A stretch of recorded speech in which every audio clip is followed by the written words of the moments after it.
hi again. I would like to introduce Sarah, the owner of Chinatown's beloved bookstore and cafe and event space, The Moon. A little bit about Sarah. She has moved to Singapore from Pakistan about 10 years ago and holds degrees in business communications and from the University of Buffalo and design communication from LaSalle. Currently, Sarah, she's pursuing a master's from Hyper Island. She's going to run to her class right after this talk. So she's such a trooper. I'm quite impressed. Her class starts at 9, but I think it's a good reason to be a bit late today, given her talk at Creative Mornings. She's also been worked within numerous trades, very interestingly, from the cult gallery that most of you would be familiar with to WPP. And her personal interest lies in the cultivation of sustainable, compassionate, and creative communities. So welcome, Sarah. Welcome to Creative Mornings. Good morning again. And I'd love to hear, I guess my first question to you would be, how does the theme of transit relate to you? Hi everyone, morning. I'm really excited to be here. I've been a fan of Creative Mornings for quite some time, so I'm very excited to be sharing this. Transit is so interesting, right? Because, you're always kind of on a journey. And I think that when people ask me what inspired me to start The Moon, there's no like solid answer for that because there's so many different aspects to running a place like this. But it wasn't honestly until I got into it that I was like, oh yeah, like everything that I've kind of done in my life has led me to this point or gotten me ready to, get started on this journey. I feel like the process of getting to a place is sometimes even more exciting than the actual end destination. And, that's what being in transit is all about, right? You're constantly like figuring out the how you're doing things instead of the end destination. So when I first moved to Singapore, I had no friends. I didn't know anybody here. It was a very new place for me to, come into and learn about this new country, new culture. It was my first time living away from home as well. And, over the past few years, there's lots of changes, lots of new ways to experience what life in Singapore could be like. And it's surprising, I think over the past couple of years, there's not been a single year where my life has looked the same in Singapore. So when I hear people say, oh, Singapore is boring and there's not much to do, I'm like, really? Like, I'm still not bored of this place. It's been such a long time.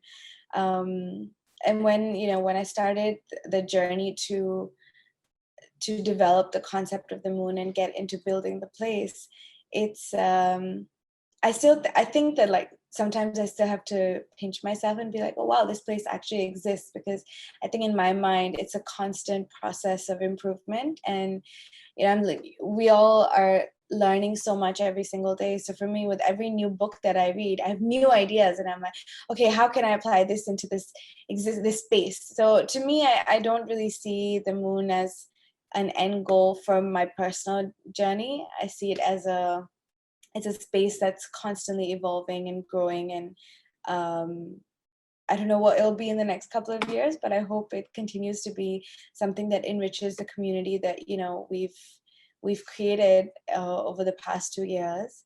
So for those who might not be familiar, The Moon is a 3-pronged business model. So we specialize in curating books from specifically English books, but books that highlight female writers, writers of color, and voices from the marginalized communities.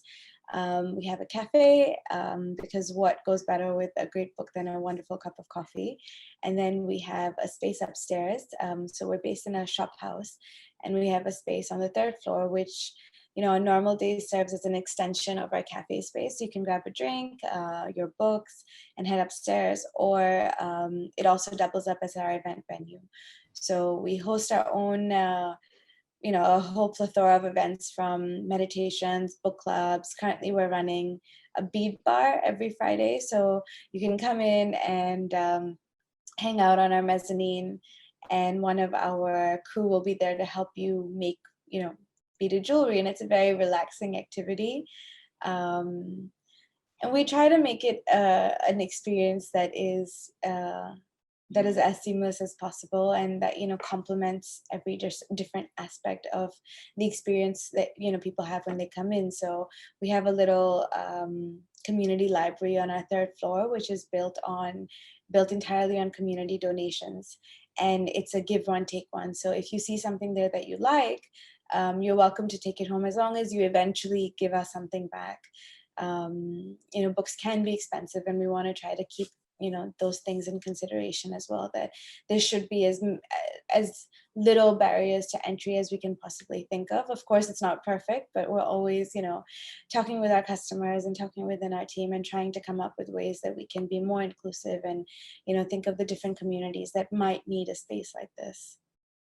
And when you came up with the idea of the moon, I guess, is this something that you've been thinking about for a while, or what was like that point of inspiration and transit in opening such a business? Also, the three type business model that you're just discussing.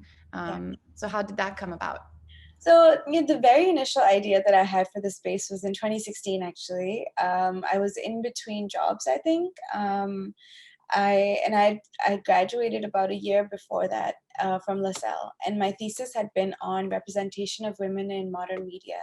And I think that for me personally had been my, you know, feminist awakening, in the sense that I actually had theories and concepts to apply to all of the things that I was seeing around me that didn't make sense, or that didn't make sense in the world that I wanted to live in. And so late 2016, I was back home in Pakistan. I was in a bookstore called Readings, which is a bookstore that me and my dad used to go to when I was growing up. It was a ritual every Sunday evening after dinner. He'd be like, "You want to go to the bookstore?" And I'd be like, "Yeah." And then we'd both go and do our own thing. And then 3 hours later, come back with a pile of books, like, "Okay, now we're ready to go home." Um, I was looking through their philosophy section, and I noticed that they didn't have any female philosophers in the selection that they offered. But I think that, you know, initially it's very easy to get upset at things that you see and you're like, well, this place sucks, they don't have this.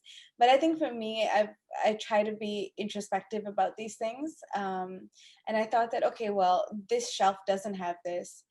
Do I actually know any female philosophers that I can name? And I actually didn't. So for me, it was like, it's am I making conscious decisions and choices to diversify my reading and the things that, not just reading, but everything that I'm consuming? Am I looking at anything other than, you know, American media or American films, or am I listening to music from different cultures and different parts of the world? And I think that sense of curation, or that sense of having you know, having thought put into the things that we're consuming from different angles, is really what goes into a lot of what I try to do at the Moon. So, you know, when you come in, that me or my team, we will be able to give you a good recommendation that you probably have never heard of before. And that's the whole point, that, you know, it's not, I don't think we're trying to compete with the Kinokuniya or Books Depository, because I do get this question a lot.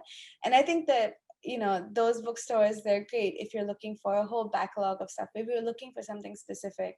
But if you're looking to be surprised, or if you're looking for something that will, you know, teach you something that you didn't even know you wanted to learn, I think that's where places like the Moon fit in, because we are limited by size, and we are limited by, you know, what we can achieve by a scale. So those are the things that places like, you know, bigger places can't offer you, which is that special curation, or that, you know, that attention to detail. And that's the space that we try to, you know, fulfill. That's the Personal approach. yeah. That's great. Yeah. And what about 2020? I think everyone's been through a huge transit this year, and people are still going through that. And I mean, transit means change, and I guess that's unavoidable, right? In so many ways, but 2020 in particular, how would you say it affected, or it has changed, or it has improved, or given opportunity in the business? I think it's good to spin it in a positive way, especially because it's about evolution, right? Especially even looking at the moon. So how would you describe 2020 and the moon? What has changed? And yeah, tell us a little bit about it. Oh gosh, 2020 has been, I can't believe that the year is almost ending. It's felt like this one year has been 3 years long. There's been so much that's happened. I think it was very, very heartbreaking when we had to close the store during the circuit breaker. I remember that day we were all, a couple of us were in the store cleaning up, shutting off the coffee machine, sweeping the floors. And it was just I don't know if we're gonna be back. It was that fear was so real at that point. And, running a place like this, and it's a very small team, we're all in each other's faces all the time. You have to stay positive. You have to, if I'm the one who's like losing, faith that we can make it affects the whole team. So I try my best to like, okay, it's okay, we'll figure it out, we'll get through it. Everybody in the whole world is going through it. It's not just about us. But I think one of the biggest changes that we had to make was to one of our core strategies, which was having to establish an online presence. So prior to the circuit breaker, we were a purely analog space in terms of what our offerings were. So if you saw something online, the only way you could get it was if you came down to the store physically and bought it. And obviously, when the circuit breaker happened, that was no longer viable. So we really had to get our entire inventory of like 1,000+ titles up on our website like immediately, and coming up with new systems and procedures for the team to kind of like switch their roles and be like, right, I'm going to handle this, I'll do this, can you do this, and come up with a new system of like handling e-commerce. And I think that has been the biggest thing. So when the circuit breaker ended and we were allowed to start operations again, obviously social distancing comes into play. And one of our biggest revenue streams had been event bookings. So things like, private offsites, weddings, birthday parties, things like that. And all of a sudden, that's something that we have just like gone from, having a full house to like close to zero. So that has been a significant drop in, revenue, and it has really impacted the business. And we're currently at the stage where we're looking at, right, this is where we started 2 years ago, this is what the initial idea was, this is an idea that's no longer viable, what can we do while still retaining the integrity of the original concept, but we don't have a choice but to come up with something new and to pivot into a new landscape that we're going to be in this state for the foreseeable future. So while the initial strategy had been, right, how do we draw people into this physical space? Now it's, right, well, we've built something for 2 years in this space. And now how do we take that out? How do we show people that this is what we're all about? These are the experiences that you can have, and take that beyond the physical confines of the space that exists. So, I hate to say this so much, but like moving our store online that worked out really well for us. And that was an opportunity area that I was not comfortable exploring, but now I'm working my way through it and getting comfortable with, learning the terminology of what it means to be a multi-tiered business in a physical and e-commerce space. Yeah. What it means to try to, currently we're in the middle of moving our website from Squarespace to Shopify, because when we first opened up, Squarespace it's just a landing page. That's all we needed. This is who we are. This is what we do. You want to come find us? Great. This is our address, please. Opening hours, that's it. And now our website, the more we get into, developing products and coming up with new offerings in this e-commerce space, we start to figure out the limitations of what Squarespace can offer us, which means migrating platforms. And that's hugely challenging for me because I'm not very comfortable with tech. I'm very much an analog person. I still keep a physical diary and where I write Creative Mornings, 8:15. So that's something that, it's a personal challenge. And I think that that's something that intersection of like where your personal discomfort lies and what is best for a team and a business and, our audience is something that we're currently transiting through that. Transitioning, yes, totally. That's answering all my questions. Yeah, wow, that's quite interesting. And did you feel like you also had to, like in terms of your team, I guess like, did they also feel this transit in terms of upskilling? Like kind of how did they go through the transit with you, right? If you said you were really a bit uncomfortable with the tech, changing from Squarespace to Shopify, how did you do that? I think I've been very fortunate that my team is very flexible, and in an environment like the Moon where a lot of it is in flux. We have the core competencies of what we do, but beyond that, it's changing almost from month to month. So I've been very lucky in the team that I have, that everybody's quite flexible to like change gears, or like, right, this, we tried this for like a couple of weeks, it didn't work, let's try something else. So when the circuit breaker hit, we actually tried to do a lot of different stuff. We tried to do stuff like a lot of IG lives. I think everybody was doing that. And then my events manager, she and I had a conversation where she was like, do I not have a job anymore? And I'm like, no, you have a job, we'll figure it out. And then she's like, she's very organized, she's a Virgo, so she, she took everything online for our customer orders, and she came up with a system and this Excel sheet that was like super detailed, and I'm not like that. So for me, having somebody like that on the team who can kind of just like be super detailed and detail oriented, and handle things like that was, remarkable. And we didn't know that we could do that until we were thrown in a situation where we didn't really have a choice. So currently at this point in time, we are relooking at, right, so this is what we built. These are the values that our customers appreciate about what we do, and what we think we do well, what we think we're not that strong in. And having that self-awareness is super important, especially when you're like pivoting, or you're adding or taking things away from a business model. So being brutally honest with ourselves about what we are good at and what we should kind of like maybe spend some time developing before we get into that. And seeing that, right, is there space for us to move these things into an online space, which opens up the opportunity for us to reach a wider audience. And that might be an audience that's based in places other than Singapore, which I would love to explore, having a connection with more of a South Asian audience. That's something that because there was a point in time when I contemplated moving back home and doing this in Pakistan instead of in Singapore. And I would love to one day go back and have a place like this back there as well. But if that's something that we can now achieve, building that community via an online space, then I think being open to that and exploring what that looks like, because it might not look like how I imagine a physical space to be, or a physical experience to be, but that doesn't mean that experience can't be meaningful and can't be special. And having to change that mindset, I think, is the most important thing. Yeah, and actually, I mean, I think with all the change that has been going on around us, it's almost natural that there will be a change, right? And people will look for solutions to go through that change. And when we spoke the other day, you mentioned something about the event space and how that has been transitioning. Can you tell us a little bit about the events you have going on now, and I guess what rules are around them and attending them, just so our audience can come and visit?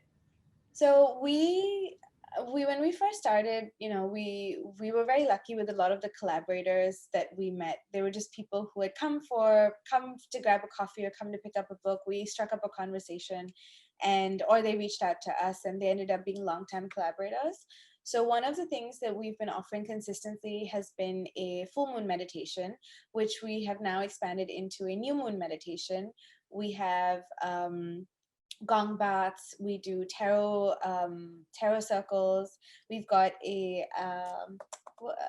moonlight gong thing, I think, this weekend. The event calendar tends to be pretty packed with things like this. Very mindfulness based, a lot of self-awareness, a lot of intimate connection. So we keep the sessions limited to a maximum of 15 people. And one of the things we realized was that post circuit breaker, that was the thing that people were really interested in.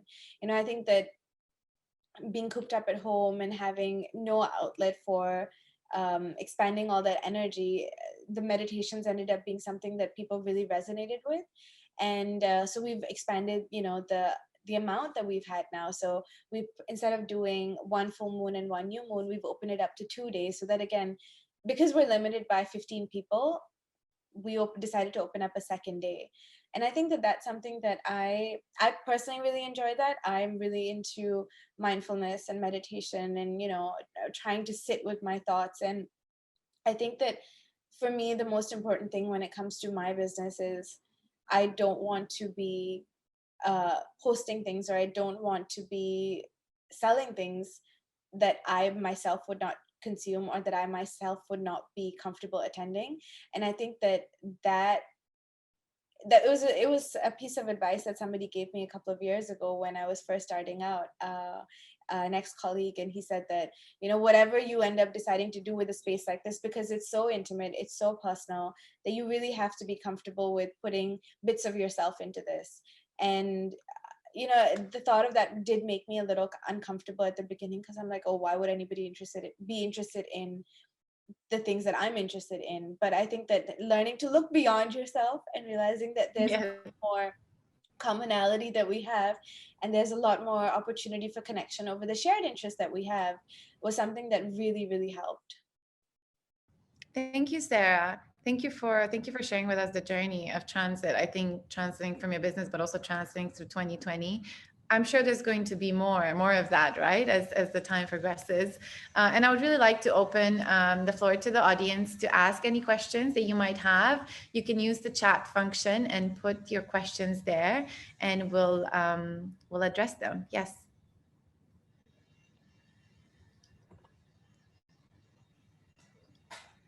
Or if we have any brave ones, we can open the floor and have you ask the question on video or on audio.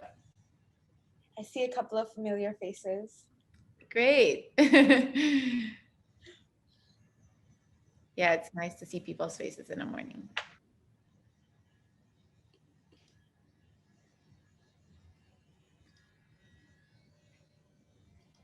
Well, I can start with another question. I have a lot of questions for you until people think a little bit.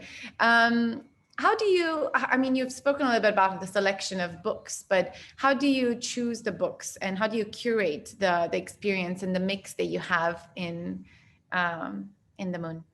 So a bit of a spoiler, I'm not the one who does the curation myself. We have a very talented book curator who does all the book buying. And but the way that we try to section out our books is at least 50% have to be female writers. It's generally way more than that, but that's the minimum cutoff for us. We try to focus on elevating stories that you might not hear that much of in mainstream media. Representation of different communities is really important to us. So trying to get different perspectives. Not to say that not a lot of Western authors are not good. It's just that they have enough. We're trying to highlight stories from people that might not get as much face time, and I think that's the important part, where these stories are deserving of more attention and more people to read them. And if that means that we get to like scream from the rooftops, you should read this book. I think that's what we try to do. The second aspect that we look at when it comes to the curation is relevance. Is this content, or is this piece of writing relevant to our audience's needs? And I can say that with a lot more confidence now, that 2 years in, we have a lot more. We know so much more what our audience is interested in, as opposed to what we did when we first started. It's a bit of a gamble at that point, right? Where you're like, well, we want to get in things that might appeal to a wider audience. Is this what people are going to resonate towards? So a very small example. I love like a ton of having cookbooks in my house, and I love flipping through recipes in cookbooks. But when we brought in a whole bunch, they just like did not move off the shelves. And I think that that's because it's not that people aren't buying cookbooks, it's just that people are not buying cookbooks from a place like the Moon, because the appeal of that is something very different. And the kind of people that are coming in, understanding audience demographics and psychographics, is something that's really important when it comes to product curation. And that's a constant work in progress. We were talking about meditation and mindfulness earlier. And recently we did a collaboration with another local business in Singapore called Ila Nocte. She does crystals, and she curates this beautiful collection of crystals. And we have a little like pop-up in the store with her, some things that she's curated just for us as well. And that's something that tends to do really well, because people come in, they want to connect with objects that are a little bit more spiritual in nature. Especially there's that cross audience promotion that happens as well, where people come in and they're like, oh, I didn't know this place existed, and I heard about it from Ila Nocte's Instagram. So I think there is definitely that sense of getting to know your audience a little bit better, and then just paying attention to what people seem to be gravitating towards. Fun fact, I was there on Sunday and I did buy some crystals. I was like, I didn't go with that intention. I went with intention to have a coffee, but I spent probably 2 hours on my Sundays there. It was lovely. Thank you for that. We have a few more. So one more is, what is the new author whose books you have first read this year? Oh, okay. I'm gonna show you this book right now because I have it like right here. I read this book. It's a trilogy. I read this like a couple of weeks ago, and I really enjoyed it. It's science fiction, and it's quite an award-winning book. And I used to be really into science fiction when I was a little bit younger, but it's something that I, you know, haven't been reading as much of. It feels a little indulgent at this point when I feel like I should be reading more serious like business books. But I did read this a couple of weeks ago, and I really enjoyed it. And I think we have her other book in the store as well. So I'm planning to read that too because I enjoyed this so much. Awesome. One more. Hi, Sarah. I've seen you at the Moon a number of times, and one time I've overheard your conversation with someone. It was about the effort you have put into renovating a shop house. So the question is about your decision-making process behind that renovation, how much risk you were willing to take, and how did you feel at the cusp of deciding to renovate? Okay. Oh gosh. So I think that this is a very interesting question, and it's not just about the renovation, it's about the decision to be in a shop house and to be in this location as well. So prior to, our doors actually opening up, I spent about a year developing the brand, just really going through like mapping out my customer journey, what I wanted people to be feeling, where my audience is coming from. And in that process, I think like I looked at over 30 properties to make sure that I had the right place, the right energy. It's close to an MRT, it's close to a bus stop. The street is not too noisy. What are the neighbors like? There was a lot of thought that went into the location.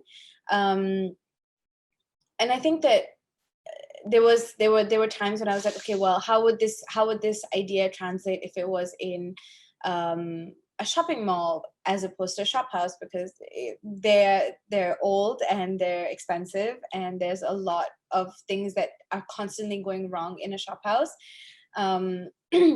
And I think that when I was like, mapping out my customer journey, that aspect of what are the values that people are coming towards, and are you going to enjoy a book, are you going to enjoy that connection inside a shopping mall? I don't think so. And that was a decision that, part of it comes from like, I wouldn't enjoy that, and I'm trying to think of people who are, who might connect with what I like and what Like I think that, what I think is really special and I think is a unique experience. And to be fair, I've never felt that inside a shopping mall. It feels a little sterile. It feels a little cold. There's lots of other distractions, lots of other shops that are calling to you for you to come in and like, oh, look at these clothes, look at Sephora, all of that. So that decision to be in a shop house and on a street was a very conscious decision that I made. The particular shop house that we're based in was quite a mess before I renovated it.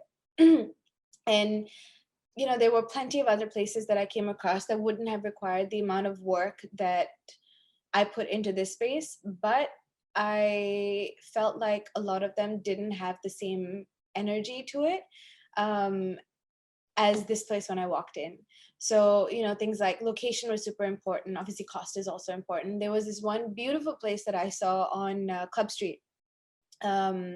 But again, if you're looking at a place that talks about community, talks about meditation, mindfulness, let's read books, let's have a book club, and you're on a club street, I mean, this was like a couple of years ago. So on a club street on a Friday night when people are out and they're drinking and it's noisy, and, having to deal with that potential spillover into the space was something that I thought a lot about these different aspects and like, okay, what is it going to be like on a Monday morning? What's it going to be like on a Friday night? Which is why we ended up in the location that we have, because it's relatively quiet throughout the week. We have a couple of bars down the road, but it doesn't get rowdy in the way that Club Street used to back then. And when I was deciding how much effort to put into the renovation, it was a lot of like doing research and going to other places and seeing, right, like, well, I'm going to go to this place, this retail space or this cafe, and spend some time there and see how I feel. Why do I feel like this? Is it because of the ambience? Is it because of the environment? Is it because the bathroom is nice and I don't have to feel like I have to run off to find a nicer bathroom, and I can sit here for a couple of hours? So all of these decisions were made based on what my customers would experience and what I as a customer enjoy experiencing in other places, and bringing the two together. And while that did mean that I had to invest a little bit more into the renovation, because I ripped out the entire flooring, I redid the bathroom twice over, Wow. things like that. But to me, at the end of the day, those are all worth it, because if it's those little things that you can't even put your finger on that keep bringing you back, I think it was all worth it. Thank you. And one last question. I'm conscious of your time, having to get to your class. So lastly, which I think is a beautiful question to end the talk with, how can we feel settled while navigating transits? It seems just like the actual moon, life is constantly changing. How do we balance this and still remain centered in our day-to-day lives? Okay, that's a really good question. Yeah. I think part of that has to do with accepting that we are always in transit, and that acceptance of, well, I might not always know what's going to happen, and that's okay. And because, to be fair, in the past 3 to 4 years that I've been doing this, I've had so many ups and downs where I feel like, right, now I've figured it out, I've got this flow, things are fine. And then something happens like a week after I've come to this grand conclusion, and I'm just like, oh no, like, what did I do wrong? What happened? But I think that it's that mindset. But the moment that I tell myself, you know what, this is part and parcel of life. This is what happens when you start something of your own. Learning to be kind to myself and remembering that I'm still trying to figure it out as I go along. I can always ask for help. Meditation helps a lot. Journaling helps me a lot. Trying to find the things that make me feel centered has always been very helpful. But I think that transit and change is something that's constant, and the sooner that we accept that that is the nature of life, I think the easier it becomes to roll with the punches. Thank you, Sarah. Thank you for your time today and telling us about your transit with the moon. We're very happy that we were able to get you, even though we knew you were really, really busy. So Thank you thank you. for having me. It's been a pleasure. And for anyone else that has any other questions, we're happy to take them via social. Don't hesitate to contact us, and we can always put you in touch with Sarah. But you can visit the moon on their website, and I'll put it right here in a bit, just so everyone can access it. Thanks, everyone, and thank you for participating also in our little contest this morning. We will be announcing the winner. Actually, give me a second. We do have a winner. It is Yasmin. Yasmin, are you there? Are you still there? We'll be contacting you directly and sending you the cup. And again, thank you, everyone. We'll see you next month in November on the theme of radical. We'll announce in a couple of weeks who our speaker is. And until then, I hope everyone can have a beautiful Friday and Halloween weekend, or like full moon weekend. It's your choice how you look at it. Thanks all. Have a good day. Thank you. Bye, everyone. Bye.